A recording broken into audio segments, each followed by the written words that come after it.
الحمدللہ والصلاة والسلام علی رسول اللہ اما بعد۔ رسول اکرم صلی اللہ علیہ وسلم کی روٹی سے متعلق بیان۔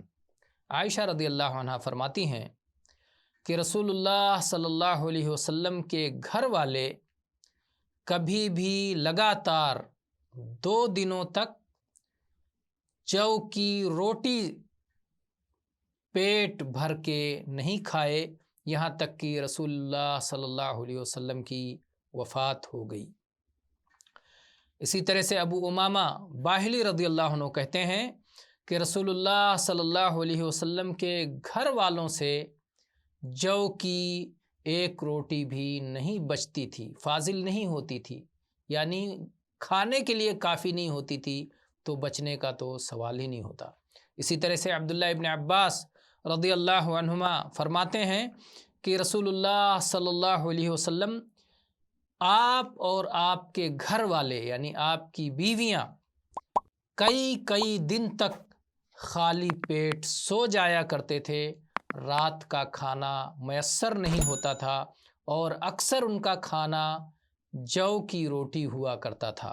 اسی طرح سے ابو حازم سہل ابن سعد سے روایت کرتے ہیں کہ ان سے پوچھا گیا کیا رسول اللہ صلی اللہ علیہ وسلم نے سفید میدے کی روٹی کھائی ہے؟ تو سہل رضی اللہ عنہ نے جواب دیا کہ رسول اللہ صلی اللہ علیہ وسلم نے سفید میدے کی روٹی نہیں دیکھی یہاں تک کہ آپ اللہ سے جا ملے اور آپ کی وفات ہو گئی۔ پھر ان سے پوچھا گیا کیا رسول اللہ صلی اللہ علیہ وسلم کے زمانے میں چھلنی ہوتی تھی؟ انہوں نے کہا نہیں، ہمارے زمانے میں چھلنی نہیں ہوتی تھی۔ پھر پوچھا گیا کہ پھر جو کا کیا کرتے تھے؟ تو کہتے ہیں کہ ہم اس میں پھونک مارتے تھے اور جو کچھ اڑنا ہوتا تھا اڑ جاتا تھا، اور پھر اس میں پانی ڈال کے گوندھ کے اسی کو پکا لیا کرتے تھے۔ اسی طرح سے انس بن مالک رضی اللہ عنہ کی حدیث ہے کہ اللہ کے نبی صلی اللہ علیہ وسلم نے کبھی چوکی پر کھانا نہیں کھایا، اور نہ ہی چھوٹی پیالیوں میں کھایا، اور نہ ہی آپ کے لیے چپاتی پکائی گئی۔ تو کہتے ہیں میں نے قتادہ سے پوچھا کہ پھر وہ کہاں بیٹھ کے کھانا کھاتے تھے؟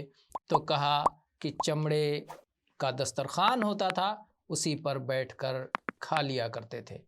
واللہ تعالی اعلم والحمد للہ رب العالمین۔